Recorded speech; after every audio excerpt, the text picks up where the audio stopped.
रमेश अपनी बारात साइकिल से पैदल ही ले जा रहा था। और शादी है भाई, शादी है, आज मेरे दोस्त की शादी है।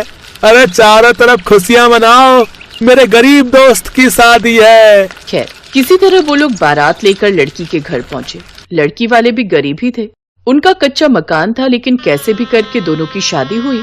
और अगली सुबह रमेश अपनी पत्नी ममता को साइकिल के आगे वाले डंडे पर बिठाकर अपने घर की तरफ चल दिया। तभी ममता ने उससे पूछा, रमेश जी, ये रास्ता तो स्टेशन की तरफ जाता है, आपका घर यहाँ से बहुत दूर है क्या? हमें ट्रेन से जाना पड़ेगा? नहीं ममता, बस ये समझ लो स्टेशन के पास ही तुम्हारी ससुराल है। जल्दी से घर चलिए, मुझे अपनी ससुराल देखने का बहुत मन हो रहा है। ममता को अभी तक ये नहीं पता था कि ससुराल देखने के बाद उसकी आंखें फटी की फटी रह जाएंगी। खैर साइकिल चलाते चलाते रमेश ममता को स्टेशन से लगभग 2 किलोमीटर पहले जंगल के बीच एक रेलवे की पटरी पड़ी, जहाँ पर एक पुरानी बोगी खड़ी थी। उस बोगी के सामने ही रमेश ने अपनी साइकिल रोक दी। यहाँ जंगल के बीच पटरियों के किनारे साइकिल क्यों रोक दी? सुसु लगी है क्या? नहीं ममता, ये रेल की बोगी देख रही हो, यही तुम्हारी ससुराल है। ये देखकर ममता हैरान हो गई। आपके आगे पीछे कोई नहीं है ये तो मुझे पता था, लेकिन आपके पास घर भी नहीं है ये नहीं पता था। क्या अभी भी तुम मेरा साथ दोगी ममता? ये कैसी बातें कर रहे हैं आप? मैं तो पहली ऐसी लड़की होंगी जिसकी ससुराल ट्रेन में होगी।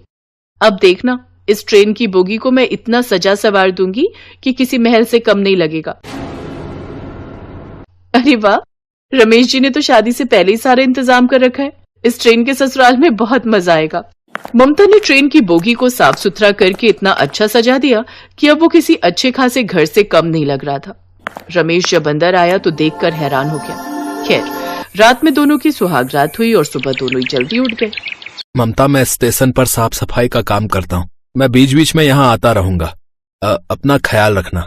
ठीक है, आप बेफिक्र होकर जाइए, अपना काम कीजिए। शाम को मुझे आपसे कुछ बातें करनी है। रमेश काम पर चला गया। शाम को जब वो घर वापस आया तो ममता ने पहले से ही खाना बना रखा था। ममता, कई महीने बीत गए, ऐसा नजारा मैंने नहीं देखा। मैं जब भी काम से लौटता था तो खुद खाना बनाता था और अकेले ही खाकर सो जाता था। तुम्हारे आने से इस ट्रेन में रौनक आ गई है। खाना खाने के बाद दोनों आपस में बातें करने लगे। आखिर हुआ क्या था आपके साथ? ममता, तुम मेरी पत्नी हो, तुम्हें मेरी जिंदगी में सब कुछ जानने का अधिकार है। कुछ सालों पहले मैं भी अपने बूढ़े माँ बाप के साथ यहाँ से 5 किलोमीटर दूर चंदनपुर गांव में रहा करता था। हमारा एक कच्चा मकान था जिसमें हम सब हंसी खुशी रहते थे।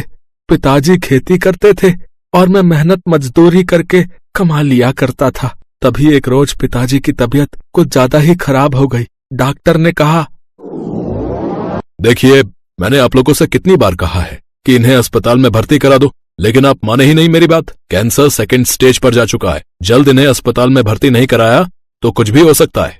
डॉक्टर साहब, आज ही पिताजी को अस्पताल में भर्ती कर लीजिए, मैं 1-2 दिनों में पैसे का इंतजाम कर लूंगा। देखिए, पहले सारी फॉर्मेलिटी पूरी करनी पड़ेगी, फीस जमा करनी पड़ेगी, उसके बाद ही इन्हें एडमिट किया जा सकता है। जब पैसे हो जाएं तो अपने पिताजी को लेकर हॉस्पिटल आ जाना। इतना बोलकर डॉक्टर साहब वहां से चले गए। बेटा, तू फालतू में परेशान मत हो, जिसका समय आ जाता है उसे भगवान बुला ही लेता है। परेशान मत हो पिताजी, मैं प्रधान जी से जाकर कुछ मदद मांगता हूँ, मैं आपको कुछ नहीं होने दूंगा। माँ, आप यहीं पिताजी का ख्याल रखना, मैं थोड़ी देर में आता हूँ। रमेश उसी वक्त भागता हुआ प्रधान की हवेली पहुंच गया और उनके सामने गिड़गिड़ाने लगा। प्रधान जी, मेरे पिताजी की तबीयत बहुत खराब है, अगर उन्हें जल्दी हॉस्पिटल में नहीं भर्ती किया तो कुछ भी हो सकता है। मुझे सख्त 10 लाख रुपए की जरूरत है। देख रहे हो मुनीम जी, चेहरा देखकर तो ऐसा लगता है कि इसने पूरी जिंदगी में 10 रुपए भी नहीं देखे होंगे और 10 लाख मांग रहा है। भाई, इतनी बड़ी रकम मैं उधार नहीं दे सकता।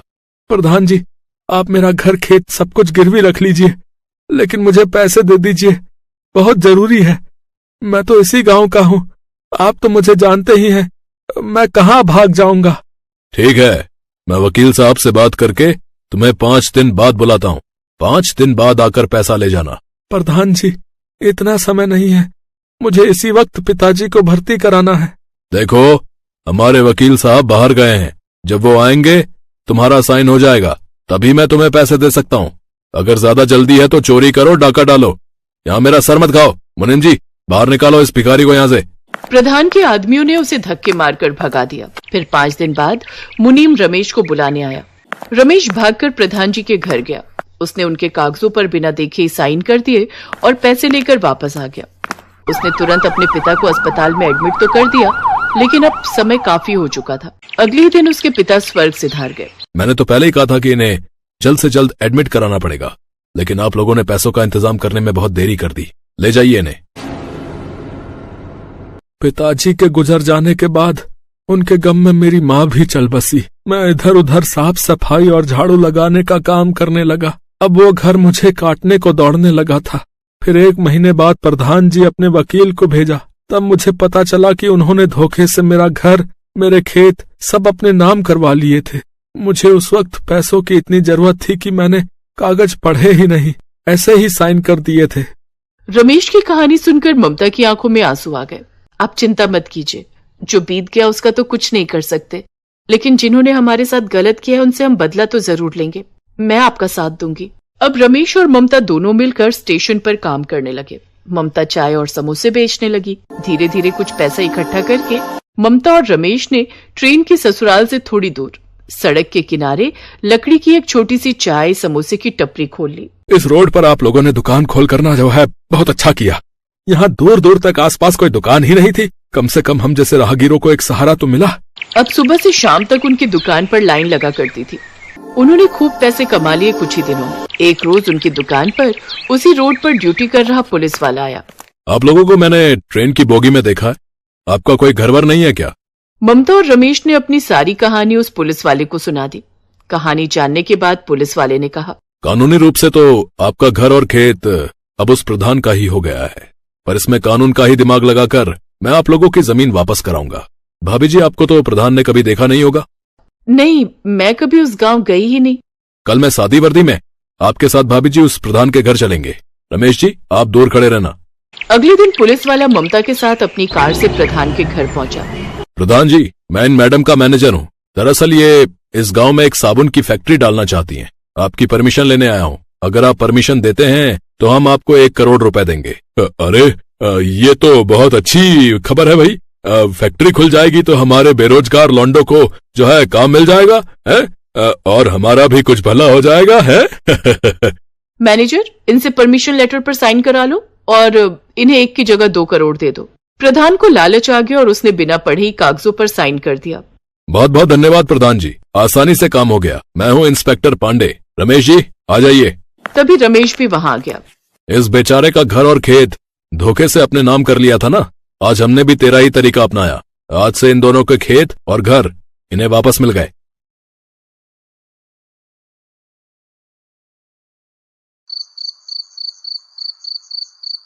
ओहो, अब और नहीं रुका जा रहा। चल ही जाती हूँ बाहर, कोई तो बता ही देगा कहाँ है बाथरूम। ये सोचकर नई नवेली दुल्हन कला अपने छोटे से कमरे से बाहर निकली और फिर बाहर आते ही अपनी सास करुणा से जा टकराई। अरे कौन है? जी माँ जी, मैं हूँ। माफ कीजिएगा, वो घूंघट की वजह से आपको देख नहीं पाई। अरे पर कमरे से बाहर निकलने की जरूरत क्या थी? चल अंदर चल, बाहर सारे मर्द बैठे हैं। माँ जी वो मुझे बाथरूम। अपनी बहू की पूरी बात सुने बिना ही करुणा उसे वापस कमरे में धकेल लाई और फिर, क्यों री, तुझे रत्ती भर भी शर्म ना है? बाहर सारे मर्दों के सामने क्या बोले जा रही थी? माँ जी मुझे बाथरूम जाना है, बस वही पूछ रही थी कि कहाँ। क्या कहाँ? यहाँ ये घर के पीछे खेत में चली जा।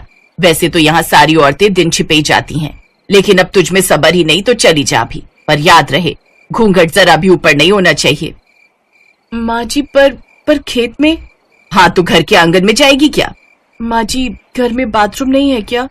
छी छी छी छी, घर के अंदर ये सब करने की गंदी आदत तुम शहरी लोगों की होगी, पर यहाँ गांव में हम बहुत साफ सफाई से रहते हैं, समझी? ये कहकर करुणा वहां से चली गई और फिर कला बड़ी हिम्मत करके घर के पीछे के रास्ते से खेत की तरफ गई। उस दिन तो किसी तरह कला ने काम चला लिया, लेकिन फिर अगले दिन, सुनो जी, यहाँ हमें गांव में कितने दिन रहना होगा? अरे कल ही तो आई हो, मुझे लगा था कि तुम्हें गांव पसंद आएगा। अब गांव तो अच्छा है, पर यहाँ की कुछ चीजें ठीक नहीं है। जैसे कि घर में एक बाथरूम तक नहीं है। हल्का होना हो या फिर नहाना धोना हो, सूरज उगने से पहले सारी औरतों को तालाब पर जाना पड़ता है, और फिर एक ही तालाब में इंसान भी जानवर भी। ओहो, और मुझे ये बताओ, ये फर्श पर गोबर की लिपाई अब कौन करता है? बदबू से दिमाग खराब हो गया मेरा तो। ऊपर से ये कमबख्त घूंघट, 1 मिनट के लिए भी इससे छुटकारा नहीं मिल रहा मुझे। और तो और अरे भाई बस करो, मैं समझ गया, तुम ज्यादा दिन नहीं रुक पाओगी यहाँ। मैं माँ से आज ही बात करूंगा, बस कुछ दिन काम चला लो, फिर चलेंगे शहर वापस। अपने पति सुनील की बात सुनकर कला के चेहरे पर मुस्कुराहट आ गई। असल में सुनील कुछ साल पहले ही काम की तलाश में अपने गांव से शहर आया था। एक फैक्ट्री में दवाइयों की पैकिंग के काम में लग गया और इसी बीच उसकी मुलाकात कला से हुई। कला सुनील के दोस्त राजेश की छोटी बहन थी। सुनील को कला पहली ही नजर में पसंद आ गई और इस तरह कला सुनील की पत्नी बनकर अपने ससुराल आ गई। लेकिन यहाँ से निकल पाना अब उसके लिए बहुत मुश्किल था। हाँ हाँ ले जाओ भाई, यहाँ सब संभालने के लिए ये बुढ़िया तो है ही। जैसे जीवन भर संभालती आई है वैसे ही आगे भी संभाल लेगी। ऐसा क्यों बोल रही हो माँ? कला मेरी बीवी है, वो तो मेरे साथ ही जाएगी ना। क्यों बेटा, मैं भी तेरे बापू की बीवी थी ना, वो तो ना ले गए थे मुझे अपने साथ। सारी जिंदगी यही ससुराल संभालती रही। बस साल में 2 बार आते थे तेरे बापू, और फिर एक दिन खबर आई कि वो अब कभी ना आवेंगे। पर फिर भी न तुझे छोड़ा ना अपना ससुराल और ना यहाँ की जिम्मेदारी। अब पूरे कुनबे में तेरे बापू थे सबसे बड़े। आज भी हर त्योहार का पहला पकवान इसी घर के चूल्हे पर पकता है। सोचा था बहू आ जाएगी तो थोड़ा आराम मिल जाएगा, पर नहीं, मेरे नसीब में कोई सुख कहा। नहीं माँ, ऐसा मत कहो, मैं कला से बात करता हूँ। दरवाजे की ओट में खड़ी कला पहले ही सब कुछ सुन चुकी थी और ये भी समझ चुकी थी कि फिलहाल उसे ससुराल में ही रहना होगा। उसने सुनील से कोई बहस नहीं की और उसे अकेले ही शहर जाने दिया। बहू, शाम को मोहन चाचा और उनका पूरा परिवार आएगा। हमारी थोड़ी लाज रख लेना उनके सामने। ये जो घड़ी घड़ी घूंघट सिर से सरक जाता है ना, उसे थोड़ा संभाल लेना। और हाँ, शाम को जरा बढ़िया से खाना बनाना और मीठे में हलवा जरूर बनेगा। करुणा अपने आदेश सुनाकर चली गई और बेचारी कला दिन का काम निपटाकर फौरन ही रात की तैयारी में जुट गई। चूल्हे पर इतने सारे लोगों के लिए रोटियां सेकते सेकते उसकी हालत खराब हो गई। और मजाल है जो करुणा ने उसका जरा भी हाथ बटाया हो, लेकिन उसके घूंघट और चलने के ढंग को लेकर काफी टोका टाकी में उसने कोई कंजूसी नहीं की।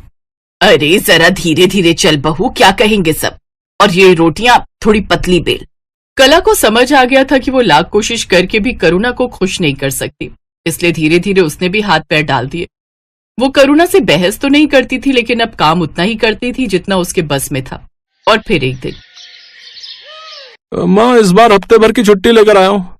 अच्छा है, बीवी कहेगी तो मिल ही जाएगी इतनी छुट्टी। माँ के कहे से तो 3 दिन भी नहीं रुका कभी। ओहो माँ, ऐसी बात नहीं है। असल में इस बार ठीक ठाक पैसा जोड़ के लाया हूँ, तो सोच रहा हूँ कि पूरे घर में फर्श पड़वा देता हूँ और आंगन के बाहर एक छोटा सा बाथरूम भी। ना, कोई जरूरत नहीं है, ये सब फालतू खर्चे हैं। यहाँ सब ठीक है। नहीं माँ, ये सब जरूरी है। हाँ हाँ, तेरी बीवी ने कहा है तो जरूरी ही होगा ना। अगर तुम्हें ऐसा लगता है तो ऐसा ही सही, पर मैं जो कुछ सोच कर आया हूँ वो सब तो करवा के ही जाऊंगा। हाँ, करुणा लाख कोशिश करके भी सुनील को कला से दूर नहीं कर पा रही थी, और तो और उसकी मर्जी के खिलाफ जाकर सुनील ने अपने घर में फर्श भी पड़वाया और घर के बाहर एक छोटा सा बाथरूम भी बनवाया। ये सब हो जाने से कला को काफी आराम हो गया, और असल में तो ये सब करुणा को भी अच्छा लग रहा था, क्योंकि आसपास के लोग उसके घर की और उसके बेटे सुनील की खूब तारीफ जो करने लगे थे। फिर कुछ महीनों के बाद, अब तू आ गया बेटा, अब आजा, आज मैंने तेरे लिए अपने हाथों से खाना बनाया है। बहुत बहुत धन्यवाद माँ। कला, ये पैसे रख लो, इस बार छत की मरम्मत और पुताई का काम करवाना है। जी ठीक है। ए रुक जरा, तू कहाँ लेकर जा रही है पैसे? सुनील, ऐसे संस्कार तो नहीं दिए थे मैंने तुझे। माँ के रहते अपनी बीवी के हाथों में अपनी कमाई दे रहा है, तुझे शर्म नहीं आई ऐसा करते हुए? नहीं माँ, बिल्कुल शर्म नहीं आई, क्योंकि ये मेरे अकेले की कमाई नहीं है, इसमें कला की भी कमाई शामिल है, जो मेरे साथ वो भी इस घर पर खर्च कर रही है। हैं? क्या बोल रहा है? ये कब से मतलब कि ये कहाँ से कमाने लगी? ये तो सारा दिन तुम्हारे सामने घर के काम करती है, और फिर रात को जब तुम सो जाती हो तब उन कपड़ों की सिलाई का काम करती है, जो मैं इसे हर बार ला कर दे जाता हूँ। और जानती हो माँ, अपनी कमाई का 1 भी रुपया इसने आज तक खुद पर खर्च नहीं किया। मुझसे कहती रही कि मैं खुद से पहले अपने ससुराल को बेहतर बनाना चाहती हूँ। सुनील की बात सुनकर करुणा को बड़ी शर्मिंदगी महसूस हुई। वो फौरन कला के सामने हाथ जोड़ते हुए बोली, मुझे माफ कर दे बेटी, मैं तुझे हमेशा खरी खोटी सुनाती रही। और तू सब कुछ सहकर भी इस सड़े गले ससुराल को संवारती रही। लेकिन अब बस मैं भी अपनी सड़ी गली सोच को बदलूंगी। आज से तू कभी किसी के सामने घूंघट नहीं करेगी और अपने पति के साथ शहर में जाकर रहेगी अपने हिसाब से। नहीं माँ जी, ना तो अब मेरा ससुराल पहले जैसा है और ना ही आप, तो मैं यहाँ से जाना क्यों चाहूंगी। हाँ माँ, अब कोई कहीं नहीं जाएगा। अब से मैं हर हफ्ते शहर जाकर ऑर्डर पर कपड़े लेकर आऊंगा, जिन्हें सिलने के काम में हम दोनों कला की मदद करेंगे। मैंने पूरा हिसाब लगा लिया है, ऐसे हम ज्यादा कमाई भी कर सकेंगे और हमेशा साथ में भी रह सकेंगे। हाँ। तो इस तरह कला ने अपनी मेहनत और सही सोच से अपनी किस्मत बदली और उसका सड़ा गला ससुराल उसका खुशियों से भरा संसार बन गया।